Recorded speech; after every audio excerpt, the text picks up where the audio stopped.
Si vieron ahí en el Classroom, subí esta mañana tempranito una parte más del apunte. Eh, lo que subí hoy tiene que ver con el capítulo 2 y en los próximos días voy a seguir subiendo, avancé un poquito más. Lo que subí hoy trata mucho de lo que hablé la semana pasada y bueno, ¿se acuerdan que estuvimos compartiendo acerca de los sentimientos y el lugar que tienen en la santificación? Y dijimos que Dios nos dio sentimientos y son parte de la forma en la que nosotros somos afectados por la obediencia, pero no es el punto de partida para la obediencia. La obediencia está arraigada en la fe, y la fe es contraria a la experiencia. La experiencia no la puedo interpretar y no siempre es una buena guía para saber cómo definir dónde estoy en mi vida espiritual. Entonces, lo que debo obedecer es lo que el texto me dice y debo creerlo y vivirlo y dejar que mis emociones se acomoden a eso. Y lo que debo cultivar es un pensamiento que honra a Dios y dejar que el Señor tome las emociones y las vaya dirigiendo para que le honren también. Esta mañana quiero abrir en un salmo y gastar un tiempo hablando sobre este pasaje. Y si me acompañan al Salmo 112, vamos a estar estudiando juntos este pasaje. Em,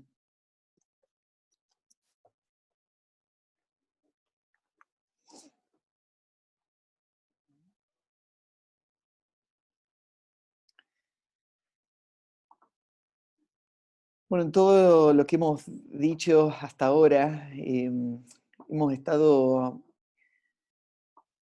recibiendo la exhortación del Señor a poder vivir vidas santas y poder hacerlo en medio de circunstancias que cambian en nuestra vida. Y acá en el Salmo 112 creo que tenemos un gran incentivo para esto, porque es un salmo que nos va a hablar acerca del resultado de esa vida. Cuando pensamos, hay varios textos en la Biblia que hacen esto. ¿Se acuerdan el Señor cuando terminó su sermón en el monte? Terminó con la historia de los dos constructores. Y, y el Señor habló de la importancia de responder a la enseñanza, no solo escucharla, sino creerla y obedecerla. Y la importancia tiene que ver con el resultado que va a producir esa obediencia. Por un lado, la obediencia va a producir seguridad y va a producir firmeza y bendición, y por el otro lado, la desobediencia va a producir catástrofe. Fue grande su ruina, ¿no es cierto? La palabra que usa ahí es muy gráfica. Y, y bueno, este recurso, ¿no es cierto?, es tan frecuente. Pienso en el Antiguo Testamento, ¿te acordás cómo el libro de Deuteronomio usa este recurso también? Y Moisés exhorta al pueblo y les dice que cuando entran a la tierra lo primero que van a hacer es ir, pararse en el medio del valle de Siquem, mirar al monte Ebal y el monte Gerizim, y van a mirar a uno, ¿no es cierto? Y van a decir todas las bendiciones que Dios les va a dar por la obediencia, y van a mirar al otro y van a decir todas las maldiciones que Dios les va a dar por la desobediencia. Y esos montes iban a dar testimonio el resto de su historia, cuando ellos obedezcan o desobedezcan. Y van a dar testimonio a favor o en contra de ellos. Y ese es el mismo recurso, ¿no? Dios poniéndote al frente de las consecuencias y dándote eso como un incentivo. De esto se trata. Debemos vivir esa vida de obediencia de la que estamos hablando. Esto no es solamente información, esto es tu historia, esto es tu futuro. De esto se trata nuestra vida. Y este salmo va a ser lo mismo. Va a marcar un contraste que se ve claramente si vos comparás el versículo 1 y el versículo 10 y ves el destino de un grupo y el destino del otro grupo. Y todo se basa en estos principios que hemos estado estudiando, ¿no? La obediencia y un corazón inclinado a esa obediencia. Así que déjenme leerles el Salmo y después déjenme pasar por los principios que aparecen ahí. Salmo 112, versículo 1. Aleluya. Bienaventurado el hombre que teme a Jehová y en sus mandamientos se deleita en gran manera. Su descendencia será poderosa en la tierra. La generación de los rectos será bendita. Bienes y riquezas hay en su casa y su justicia permanece para siempre. Resplandeció en las tinieblas luz a los rectos, es clemente, misericordioso y justo. El hombre de bien tiene misericordia y presta, gobierna sus asuntos con juicio, por lo cual no resbalará jamás. En memoria eterna será el justo. No tendrá temor de malas noticias, su corazón está firme, confiado en Jehová. Asegurado está su corazón, no temerá, hasta que vean sus enemigos su deseo. Reparte, da a los pobres, su justicia permanece para siempre. Su poder será exaltado en gloria. Lo verá el impío y se irritará, crujirá los dientes y se consumirá. El deseo de los impíos perecerá. El salmo empieza con la palabrita bastante frecuente en los salmos, es la palabra aleluya, y esta palabra dice que Dios debe ser alabado por todo esto que va a ser dicho acá en el salmo. La palabra aleluya pone en perspectiva todo lo demás, porque al fin del día, esta vida que va a ser bendita por Dios, no debe ser alabada a esta vida, no debe ser alabada la persona que tomó esa decisión. Tiene que ser alabado Dios que hizo posible que haya una persona con estas características. Por eso es que el Salmo comienza con la palabra aleluya. Y después de esa palabra introductoria empieza el versículo 1 con esta promesa de bendición. Bienaventurado, súper feliz, bendito en todos los aspectos de su vida, el hombre que teme a Jehová y en sus mandamientos se deleita en gran manera. Esto del temor a Dios es algo que lo he mencionado en otros momentos, porque es algo tan importante y tan fundamental para la santificación. El temor a Dios es una condición del corazón. En los Salmos, en Salmos y en Proverbios, ahí arranca en Proverbios capítulo 1, ¿se acuerdan que el temor a Dios es el principio de la sabiduría? Es el punto de partida para una vida que camina en un sendero de sabiduría y que va a llevar a la bendición de Dios. El temor a Dios es una condición del corazón. En el Antiguo Testamento, esta expresión de temor, el que teme a Dios, está hablando de una persona que tiene lo que en el Nuevo Testamento nosotros entendemos como un corazón que puede agradar a Dios. En el Antiguo Testamento no está desarrollada la doctrina del nuevo nacimiento como está en el Nuevo Testamento, pero sin duda está clara en pasajes como esto. Hay personas que tienen esta característica y personas que no la tienen. El temor a Dios es algo que también trae un poco de confusión. ¿Qué es temer a Dios? Hay veces que lo que intentamos hacer para explicar el temor a Dios es tratar de quitarle a la palabra el sentido y decir, bueno, temor no es tener miedo, temor es tener aprecio por Dios. Pero cuando vos mirás,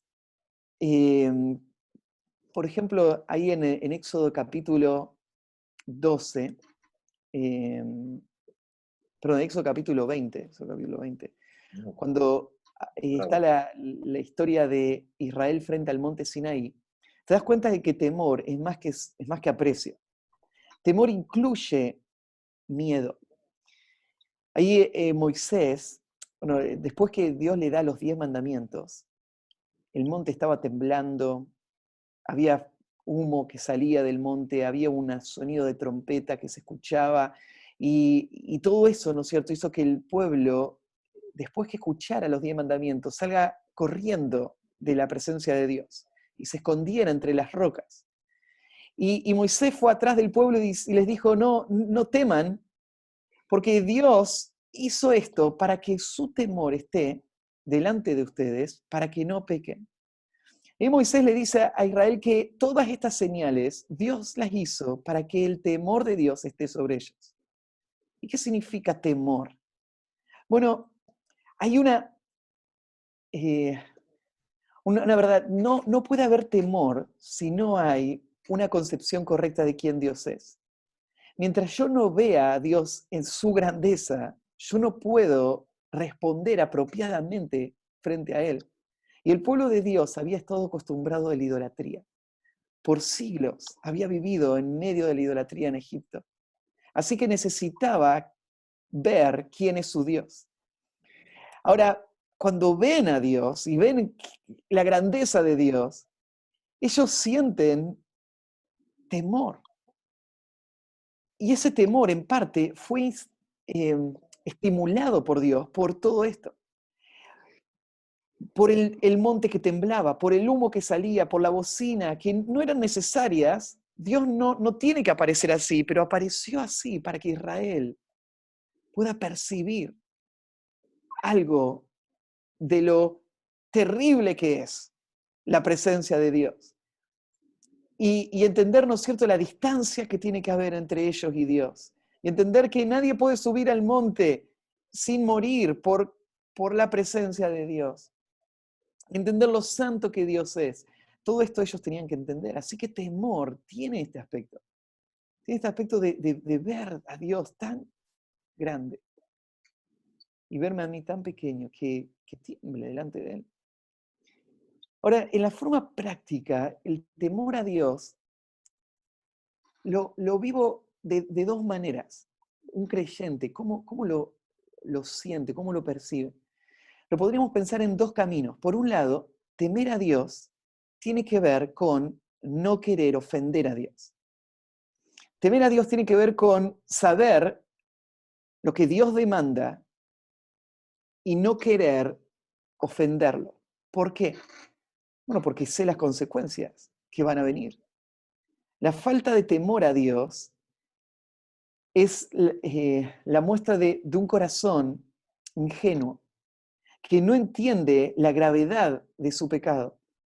El temor a Dios piensa, no tengo que pecar contra Dios porque Dios es un juez justo, porque Dios castiga el pecado. Esto es una parte importante de la vida cristiana.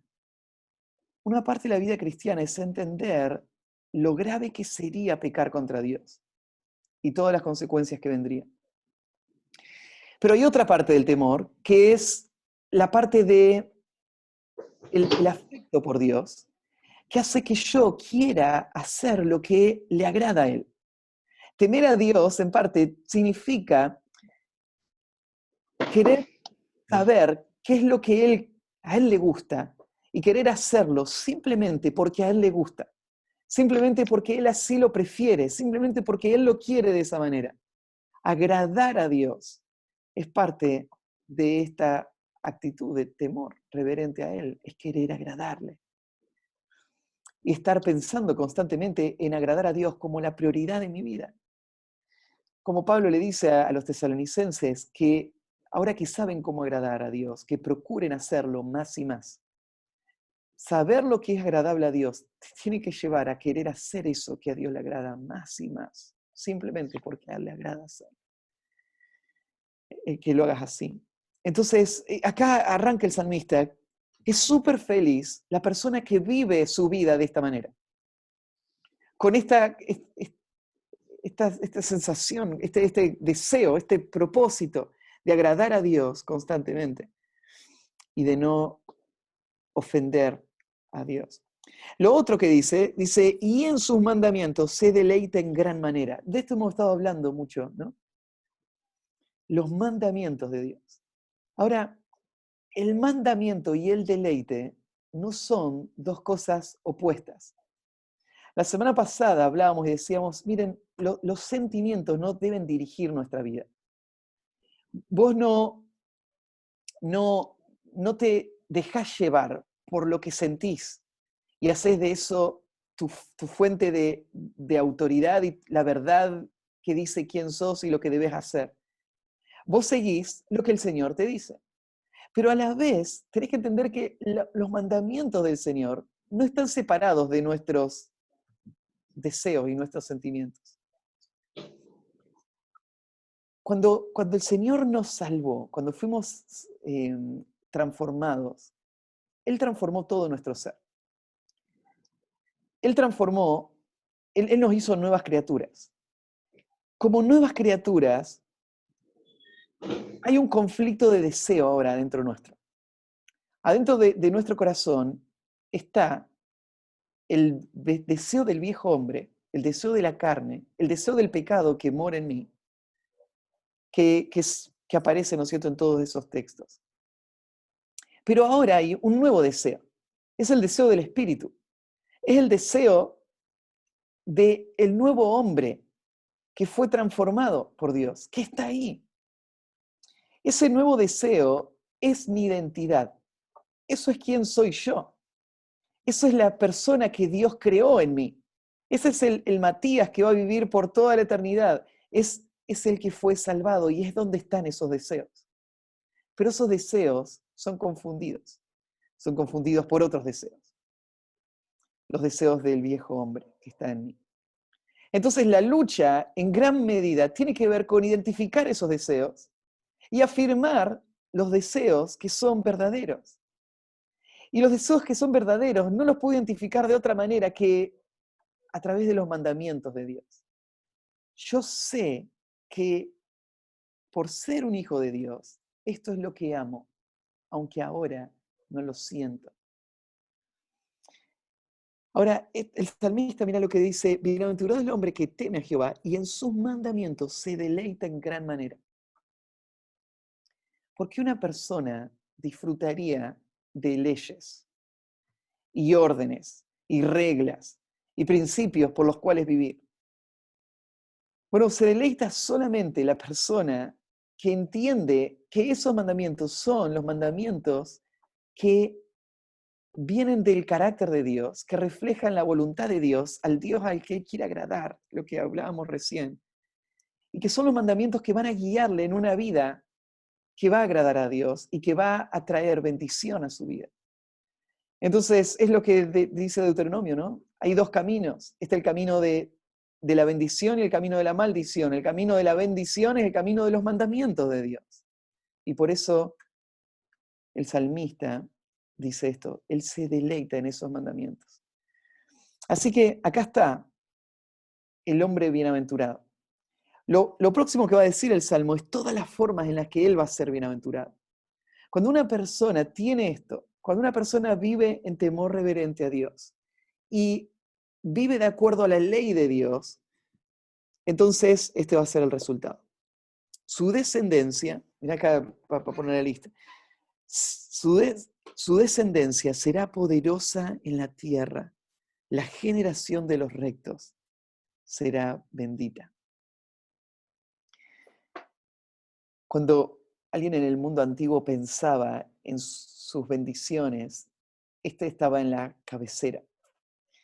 Porque ¿de qué servirían todas las demás si no habría nadie a quien dejar este legado?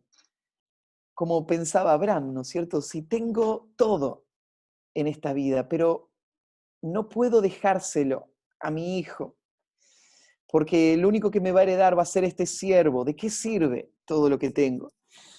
Pero acá la promesa, mira, le dice: su descendencia será poderosa en la tierra, la generación de los rectos será bendita. Hay un principio que marca aquel salmo: la obediencia de un hombre va a impactar a otras personas.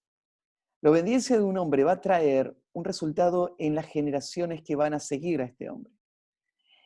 Ese resultado, eh, muchas veces nosotros nos dejamos engañar por un sistema que nos dice que hay otro lugar donde buscar la bendición y donde buscar el bien de las generaciones futuras. Pensalo así, imagínate a Lot y Abraham arriba de ese monte el día que estaban por dividirse la tierra. Y Lot parado ahí arriba, él no está mirando con los mismos ojos que Abraham. Abraham es este hombre, ¿no es cierto?, que teme a Dios y se deleita en los mandamientos de Dios. Este es el hombre que ha caminado por fe y ha obedecido cada paso hasta este momento y ha confiado en Dios, las bendiciones que Dios le quiera dar. Por el otro lado está el hombre que está mirando con los ojos del mundo, que está mirando por los intereses de su vida y de su familia y de sus descendientes. Y él ve que lo mejor está ahí, en esa llanura. Y él elige esa llanura. Pero al final del día, el salmista, ¿no es cierto?, dice cuál va a ser el destino de los dos. Y pasó, ¿no es cierto? Su descendencia será poderosa en la tierra, la generación de los rectos será bendita. Al final lo que trae bendición real y permanente a la vida de los hijos de este hombre no son las riquezas que este hombre le va a dejar, sino que es ese temor reverente y es la obediencia a los mandamientos. Lo próximo dice, mira, bienes y riquezas hay en su casa y su justicia permanece para siempre. Cuando leemos el Antiguo Testamento y vemos estas promesas de bendición, tendemos a pensar que esto era verdad solo para Israel. Pero en el Nuevo Testamento hay promesas también para la piedad que tienen que ver con esta vida, ¿no? Pablo le dijo a Timoteo que la piedad tiene promesas para esta vida y para la venidera. Cuando Pablo usa esta expresión, lo que está dando a entender es que la piedad tiene promesas para esta vida. Hay resultados de la piedad que son de esta vida.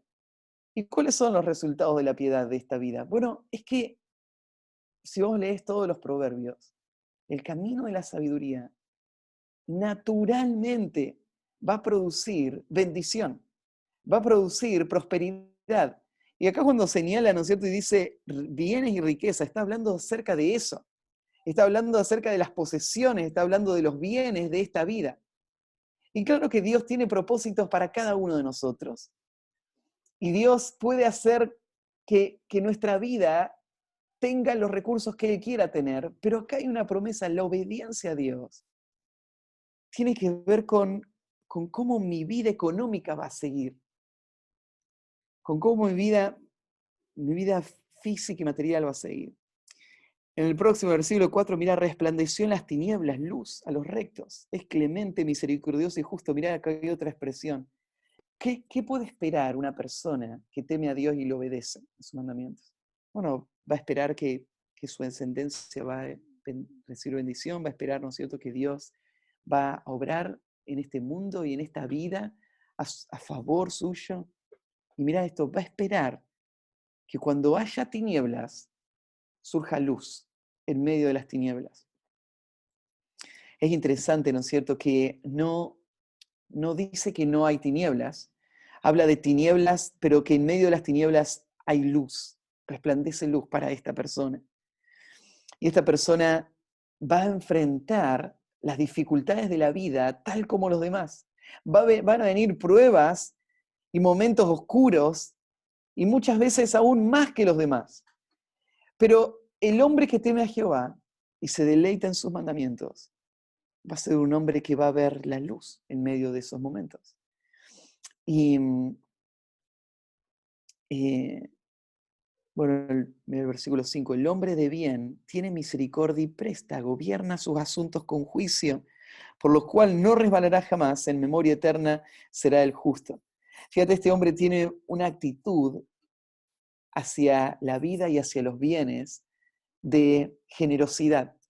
Y por eso él tiene misericordia, él da, él tiene sabiduría en cómo administrar sus bienes, él toma buenas decisiones, sus asuntos con juicio. Y mira la promesa, por lo cual no resbalará jamás, en memoria eterna será el justo. Esta promesa de no resbalar jamás no tiene que ver con la caída en el pecado. El resbalar acá tiene que ver con la caída en el acantilado que termina con su vida. Este es el resbalar del que está hablando, ¿no es cierto?, en medio de ese mundo en el que camina. Entonces, la promesa, este hombre va a tener seguridad. No tendrá temor de malas noticias. Su corazón está firme, confiado en Jehová, asegurado está su corazón. No temerá hasta que vean sus enemigos su deseo. Fíjate, la falta de temor no está basado en la ingenuidad de un hombre que no piensa que puede haber peligros, sino que está basado en la confianza de un Dios que está por sobre esos peligros, un Dios que está por sobre las circunstancias difíciles que vienen. La falta de temor no es que no me puedo agarrar una enfermedad terminal. La falta de temor es que pase lo que pase, Dios va a ser glorificado. Es como la falta de temor en Pablo, en Filipenses capítulo 1, ¿no? Esta es la falta de temor del hombre que teme a Dios y se deleita en sus mandamientos. Asegurado está su corazón, no temerá. El próximo, el versículo 9, reparte, da a los pobres. Su justicia permanece para siempre. Esto es interesante, ¿no es cierto? Porque este es un hombre que va a ser, dijimos, enriquecido por Dios, pero es un hombre que en medio de todo lo que Dios le va a dar, su corazón va a seguir siendo justo. Él no va a ser corrompido por esas bendiciones de Dios, sino que esas bendiciones van a acompañarle para siempre, dice, y su poder será exaltado en gloria. El Señor va a exaltar a estas personas. Y es la promesa, ¿no es cierto?, que se humilla delante del Señor, va a ser exaltado por el Señor, ¿no? Dios resiste a los soberbios, da gracia a los humildes, humillados bajo la poderosa mano del Señor, para que Él os exalte cuando fuere tiempo. Esto es lo que puede esperar una persona que tiene a Dios y se deleita en sus mandamientos. Versículo 10. Y acá está el contraste.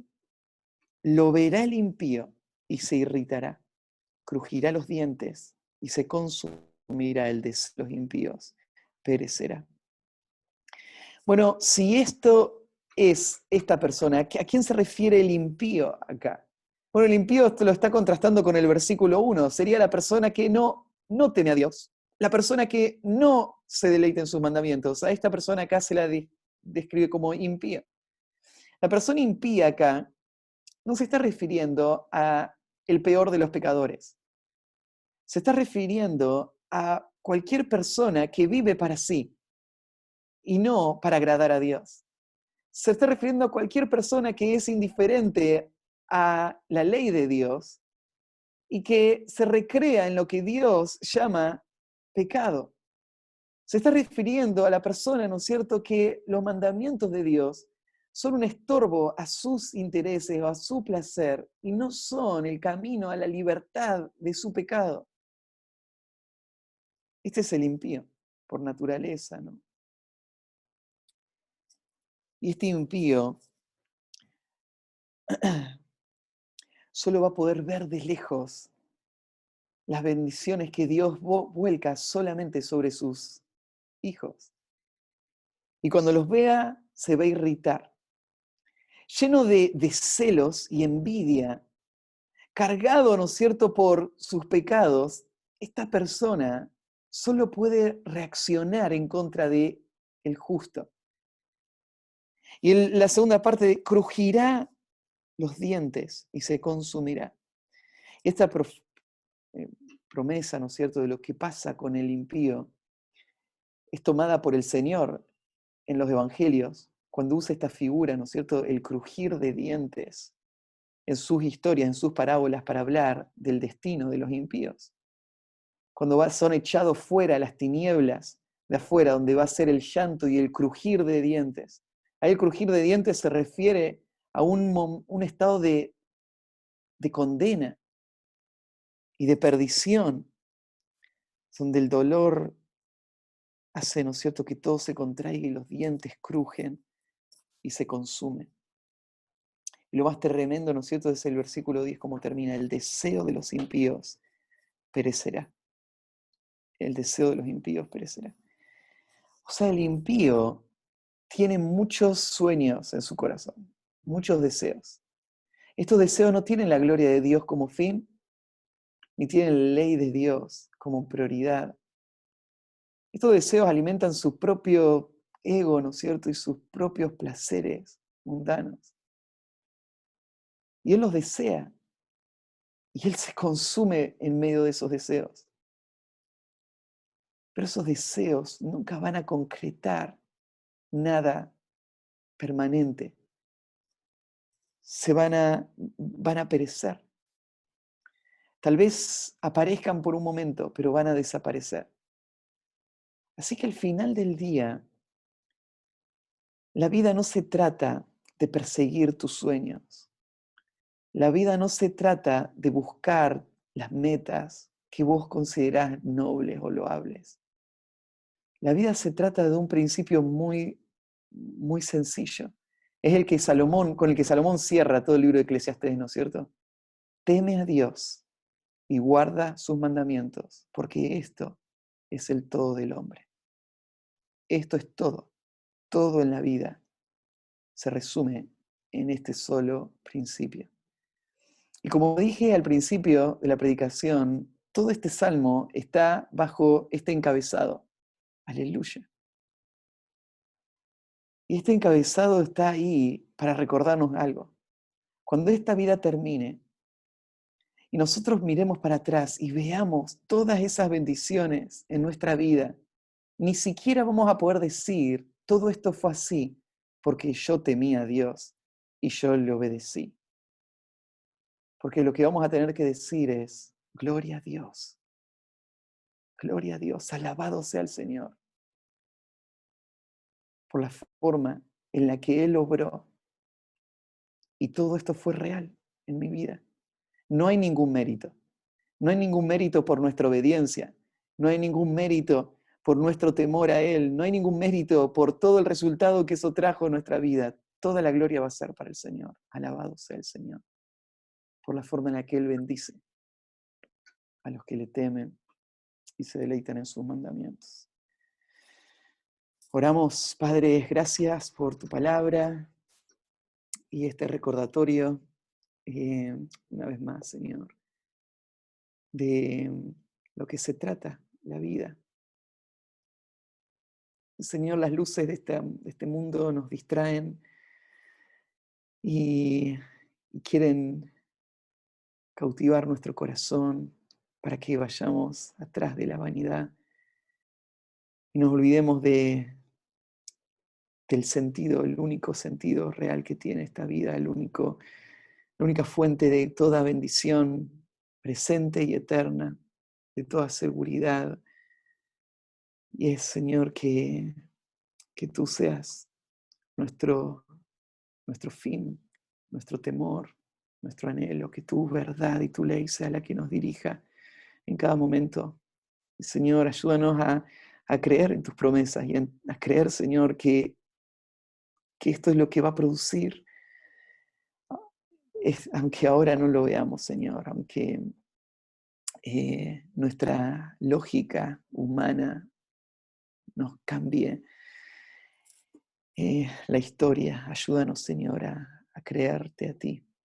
Y te encomiendo nuestras vidas a ti, Señor, todo lo que estamos aprendiendo, todo lo que estamos eh, deseando para nuestro futuro, todas las cosas que tú nos estás permitiendo vivir en este tiempo, el fruto que nos estás dando, te lo encomiendo a ti, que eres el juez real, Señor, que va a pesar todos los corazones y las vidas y que va a marcar, Señor, ese destino eterno. Te agradezco, Señor, por tu palabra y te pido por la vida de estos hombres. Obra en cada uno de nosotros. En el nombre de Jesús. Amén.